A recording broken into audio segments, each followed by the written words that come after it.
Dikasih oleh Tuhan, saya percaya semua kita sudah membaca kitab Yesaya pasal 62. Nah, hari ini adalah yang keempat ya, pasal 62 ayat yang pertama sampai ayat yang selanjutnya itu. Hari ini adalah hari yang keempat kita membacanya. Saya percaya kalau kita simak dengan baik dan kita terima dengan akal budi kita, maka saya percaya jemaat GPPS Tengger ini akan semakin kuat dalam menghadapi masalah-masalah yang sedang kita hadapi. Ketika kita belajar dari kitab Yesaya ini, kalau kita melihat ayat 1 dan 2, ayat 1 itu jelas bahwa Tuhan tidak akan pernah diam ya untuk memperhatikan Sion dan Yerusalem. Yang saya sudah sampaikan bahwa padanannya itu ada di dalam Yohanes 15 ayat 1 dan 8. Yang menjadi pusat perhatian Tuhan bukan lagi Sion, tetapi semua orang yang ada di dalam Kristus Yesus. Ya. Yang kemudian ketika kita melihat ayat yang kedua dan tiga, ya, kita melihat di situ bahwa sesungguhnya Sion dan Yerusalem itu adalah mahkota kerajaan. Ya. Yang berarti orang-orang yang ada di dalam Kristus itu adalah mahkota kebanggaan dari Kristus. Ya. Kitalah yang menjadi kebanggaannya dan kitalah menjadi kemuliaannya. Ya. Karena itulah dia berusaha begitu kuat supaya kita semua menjadi terang, menjadi garam. Karena itu saudara yang dikasihi oleh Tuhan, seharusnya ketika kita membaca ayat-ayat ini, iman kita semakin kuat. Ya. Kita kemudian melihat kemarin minggu yang lalu, kita sudah melihat bahwa hubungan kita dengan Tuhan itu seharusnya menggambarkan apa yang akan ekspresi daripada Tuhan terhadap kita dan ekspresi kita dengan Tuhan dengan gambaran-gambaran itu. Ketika Tuhan mengatakan bahwa Dia adalah Bapa kita, maka kita mengerti bahwa Dia akan memelihara kita. Ketika Tuhan mengatakan bahwa Dia adalah pokok anggur yang benar, maka seharusnya kita tidak menjadi khawatir karena kita pasti berbuah. Nah, ini adalah sebuah gambaran-gambaran yang diberikan oleh Tuhan, yang harusnya membuat kita semakin percaya di tengah-tengah kesulitan, di tengah-tengah masalah-masalah. Kalau kita adalah anak-anak Tuhan, kalau kita adalah ranting dari pokok anggur yang benar, kalau kita adalah anak Allah, kalau kita adalah istri, kalau kita adalah gambaran semua yang dituliskan dalam Alkitab, maka seharusnya itu tidak bisa membuat kita khawatir. Karena kita tahu Allah pasti menolong kita. Ya. Hari ini kita masuk dalam Yesaya pasal 62 ayat 6 sampai ayat yang ke-7. Ya, saya tulis di situ supaya kita bisa melihat dengan baik. Kita baca sama-sama 2, 3. Di atas tembok-tembokmu, hai Yerusalem, telah kutempatkan pengintai-pengintai. Sepanjang hari dan sepanjang malam, mereka tidak akan pernah berdiam diri. Hai kamu yang harus mengingatkan Tuhan kepada Sion, jangan kamu tinggal tenang. Dan janganlah biarkan dia tinggal tenang sampai ia menegakkan Yerusalem dan sampai ia membuatnya menjadi kemasyhuran di bumi. Saudara lihat ada 3 warna yang saya tulis di situ. Bahwa tulisan yang putih itu berbicara tentang bahwa Allah menaruh pengintai-pengintai di atas tembok-tembok Yerusalem. Kita mengerti apa artinya pengintai. Pengintai itu adalah orang-orang yang memperhatikan di sekeliling, memperhatikan situasi dan kondisi, sehingga bisa melaporkan kepada Tuhan mereka apa yang sedang terjadi di sekelilingnya. Dan ini adalah Tuhan taruh pengintai-pengintai di atas setiap tembok. Maksudnya apa, saudara? Untuk memperhatikan dengan apa yang akan dimaksudkan oleh Tuhan. Ya. Kemudian kita melihat tulisan yang biru. Saudara lihat, hai kamu yang harus mengingatkan Tuhan kepada Sion. Nah, ada orang-orang yang mengingatkan Tuhan mengenai Sion dan Yerusalem. Tentu itu adalah hamba-hamba Tuhan yang diutus oleh Tuhan. Tentu itu adalah nabi-nabi yang diutus oleh Tuhan. Tetapi mereka sekaligus adalah pendoa-pendoa, imam-imam, penghubung antara umat manusia dengan Tuhan.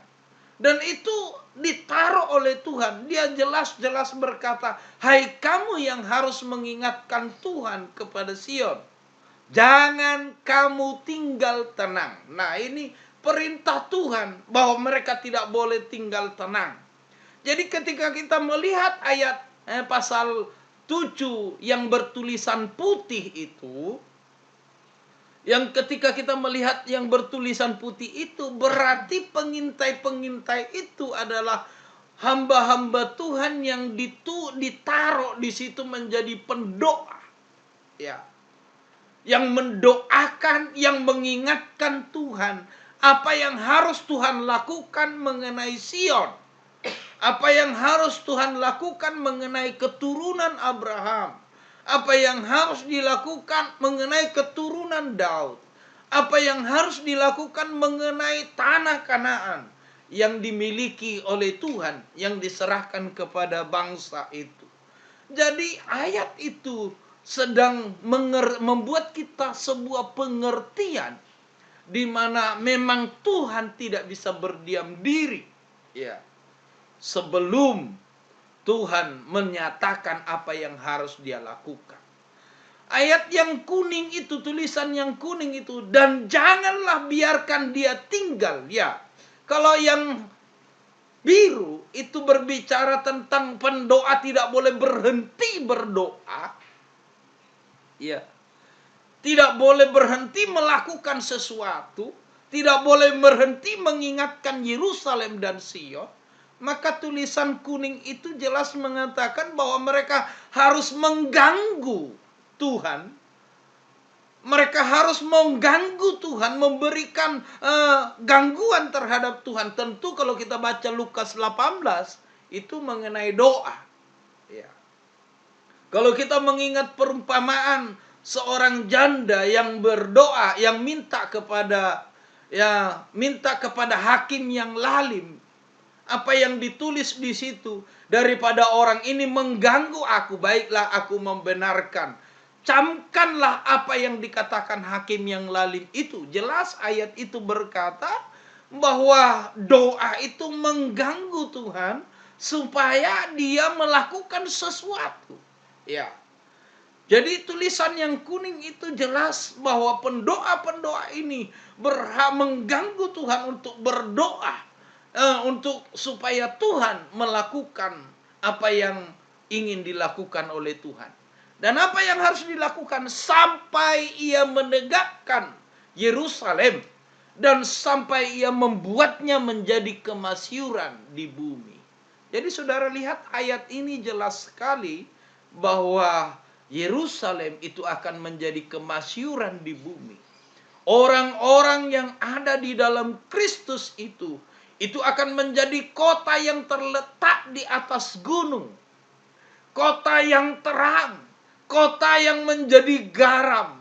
Semua orang-orang yang ada di dalam Kristus itu, Tuhan berharap, Tuhan sedang bekerja keras, Tuhan sedang melakukan sesuatu untuk menyatakan kepada dunia, kepada sekitar kita, bahwa kita adalah terang, bahwa kita adalah garam, bahwa kita adalah kota yang terletak di atas gunung.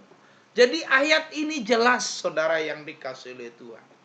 Jadi bagian tulisan putih menjelaskan bahwa Allah menempatkan pengintai-pengintai dan memerintahkan supaya mereka tidak boleh berdiam diri siang dan malam. Kenapa? Karena Tuhan tidak mau Yerusalem itu terpuruk. Karena Tuhan tidak mau anak-anak Tuhan itu terpuruk.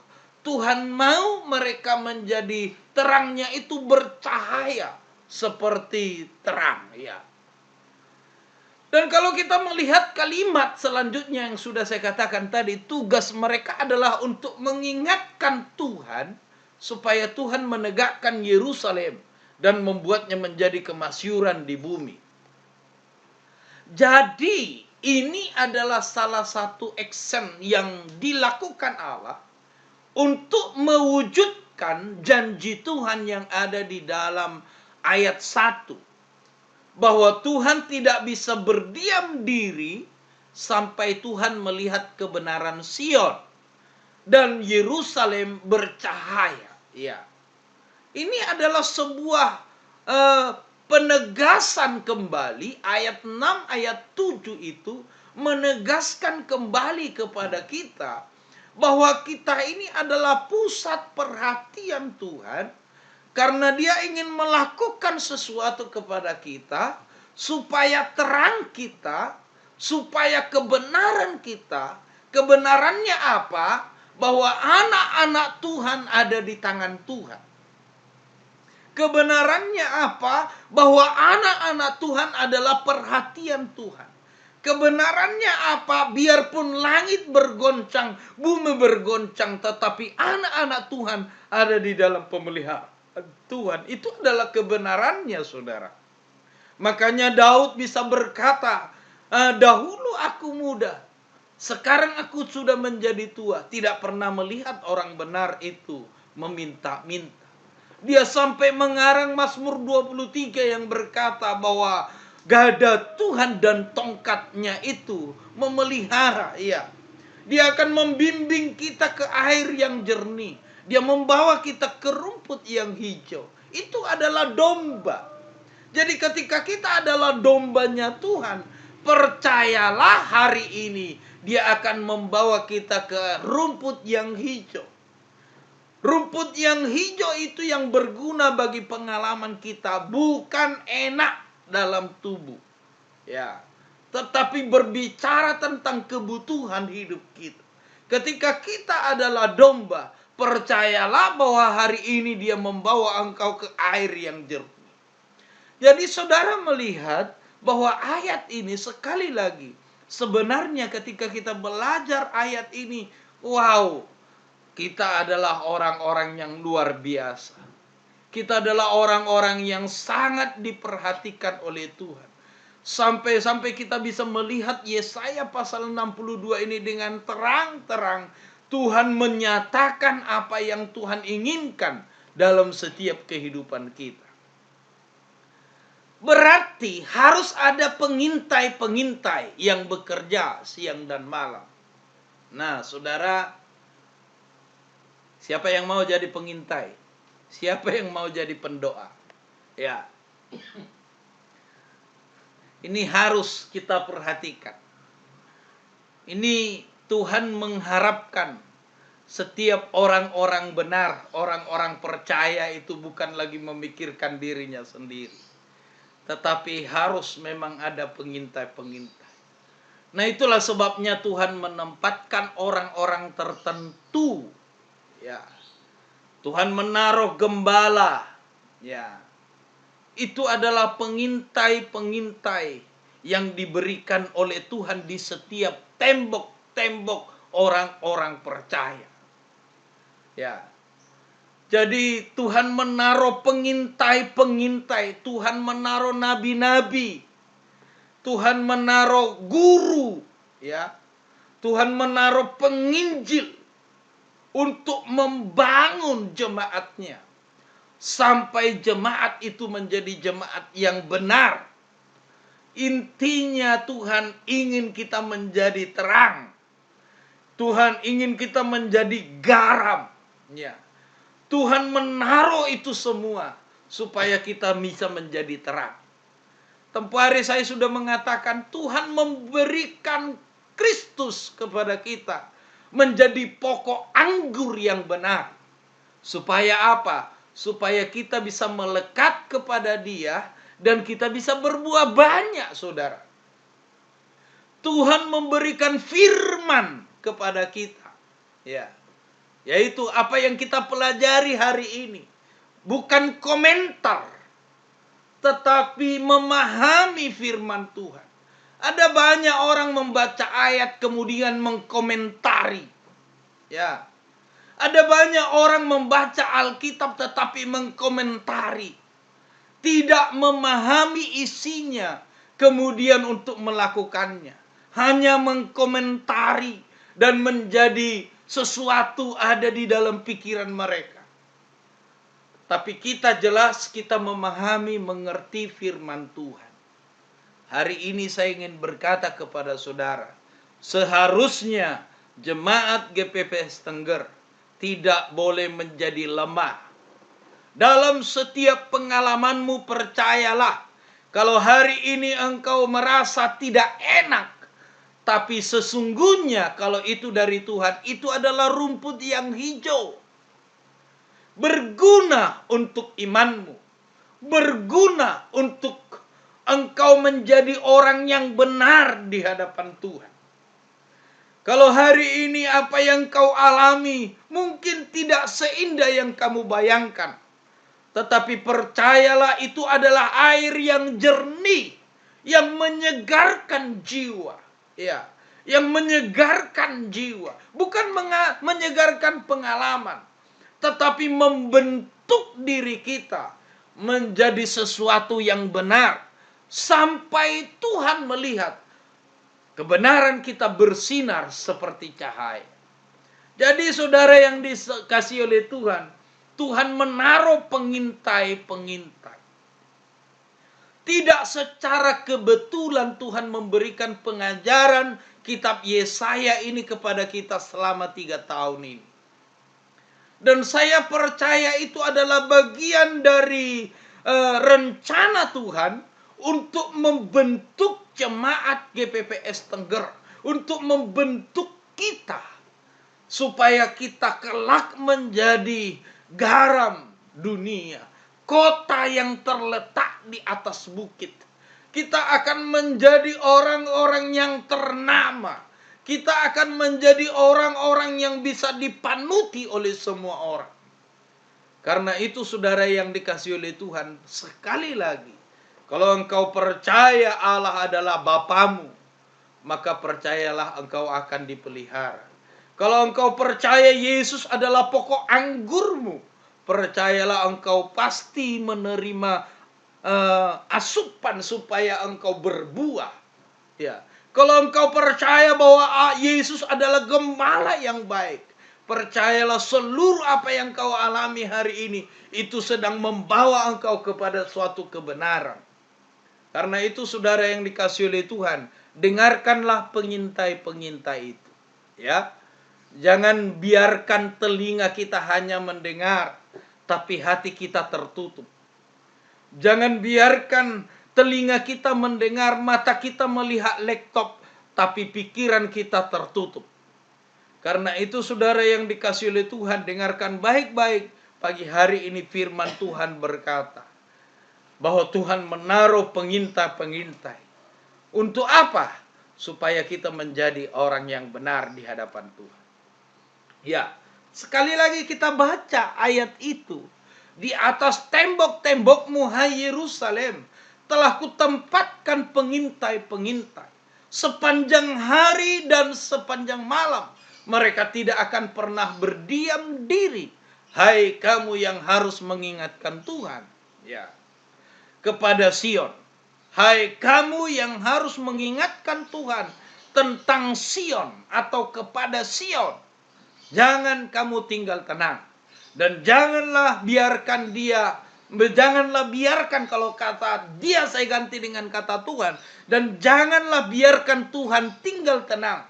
Sampai Tuhan menegakkan Yerusalem dan sampai ia membuat menjadi kemasyuran di bumi. Ya, saudara lihat ayat ini sekali lagi dengan baik.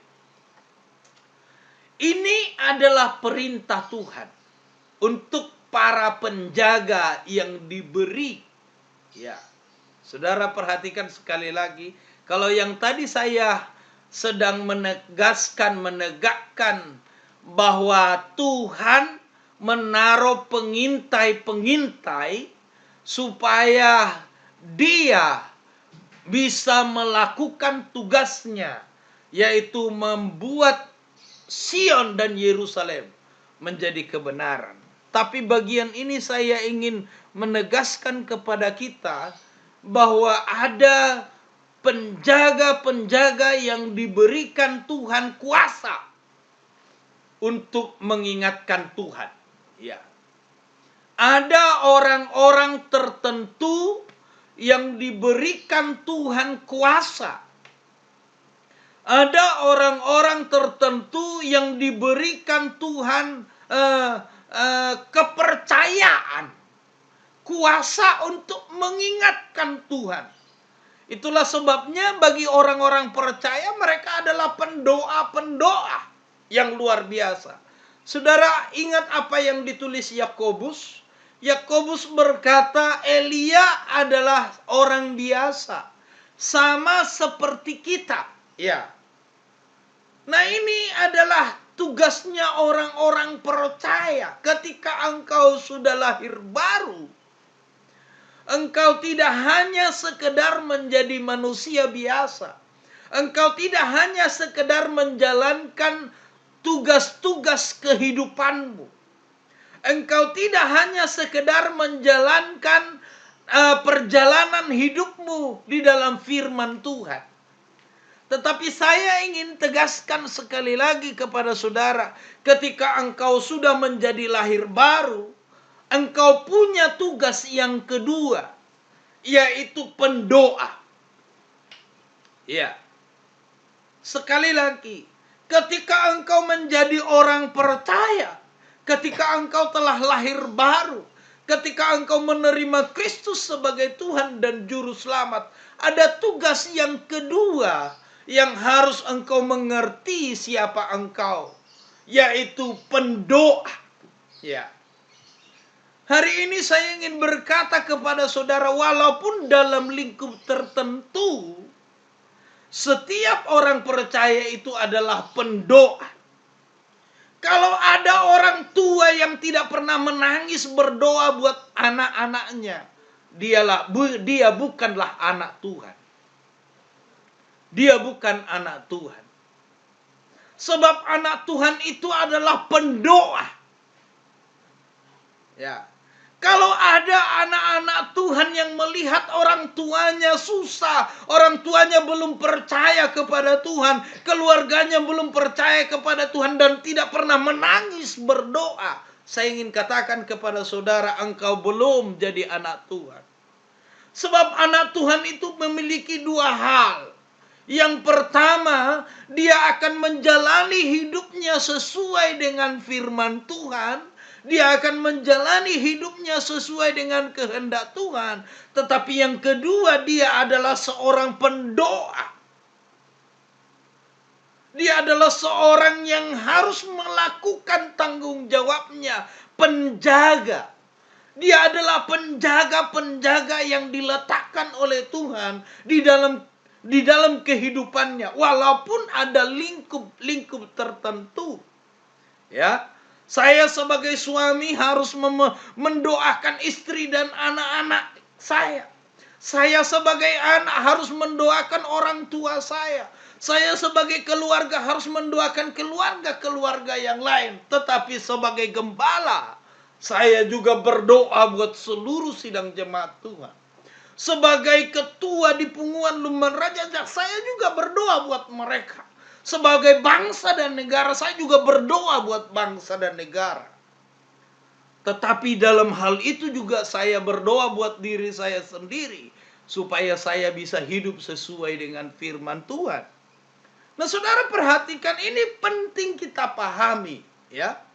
Jadi kalau selama ini engkau tidak pernah peduli dengan sekitarmu, bahkan engkau membiarkan anak cucumu tidak masuk di dalam kerajaan Allah. Maka saya heran dengan kepercayaanmu. Saya heran menjadi siapa kekristenanmu. Karena itu saudara yang dikasih oleh Tuhan, bagi orang percaya waktu untuk berdoa itu terlalu sempit. Ya. Berdoa untuk orang percaya itu sebenarnya terlalu sempit. Tapi memang ada banyak anak Tuhan yang waktu berdoa itu gelisah, tidak bisa panjang. Kenapa? Karena dia belum pendoa. Ya. Kalau dia belum pendoa, sama seperti kedua anak saya ini. Habis tugasnya doanya itu apa yang dia kerjakan bagiannya selesai sudah. Habis itu melek lihat orang tua bosan dia melihat berdoanya. Kenapa? Karena dia belum jadi pendoa. Tapi dengarkanlah baik-baik. Saya ingin sampaikan kepada saudara semua orang percaya, termasuk kepada Kevin yang tertawa dan kepada Yosua yang senyum. Engkau adalah pendoa. Ya, engkau adalah pendoa. Jangan biarkan Tuhan diam. Dengan doamu, engkau harus berdoa sampai Tuhan tidak bisa diam. Ya. Sampai Tuhan tidak bisa berhenti. Jangan biarkan Tuhan diam. Dengan apa? Dengan doa kita. Dengan doa kita. Jadi kalau kita diam-diam saja, nah karena itu saudara yang dikasih oleh Tuhan, jangan berdiam diri. Ya. Harus melakukan tugas mereka sebagai pendoa. Ya. Jangan membiarkan Tuhan berdiam diri sampai Yerusalem tegak dan menjadi kemasyuran di bumi. Jadi ini tugas orang-orang yang memiliki kuasa. Hai bapak-bapak, engkau punya kuasa. Hai ibu-ibu, engkau punya kuasa. Hai anak-anak, engkau punya kuasa untuk berdoa dalam hal-hal tertentu. Saudara, jalankan tugasmu sebagai orang percaya. Jangan berdiam diri. Nah, saya ingin sekali lagi mengakhiri dengan sebuah kata. Betapa pentingnya bagi Tuhan kebenaran Sion dan Yerusalem bercahaya seperti sulur. Sehingga ia membuat pengintai-pengintai di setiap tembok Yerusalem. Dia demi maksud dan tujuan Allah. Pertanyaannya, bagaimana dengan kita? Apakah bagi kita penting? Ya, apakah penting bagi kita supaya kebenaran kita itu bercahaya seperti terang? Ini sebuah pertanyaan. Jangan sampai bertepuk sebelah tangan. Tuhan begitu giat bekerja, tapi kita tidur-tidur. Bahkan kita mungkin menolak, ya. Jangan sampai seperti itu. Karena itulah saudara saya berikan tema tadi. Apa temanya tadi? Hah? Apa temanya tadi? Hargai usaha Tuhan. Ya. Saya memberikan tema tadi, hargai usaha Tuhan. Kenapa saudara? Ini sebuah usaha, tapi kalau kita diam, ya kita tidak bisa memiliki apa-apa. Karena itu saudara yang dikasih oleh Tuhan, pagi hari ini, mari kita semua sama-sama melakukan tugas-tugas kita.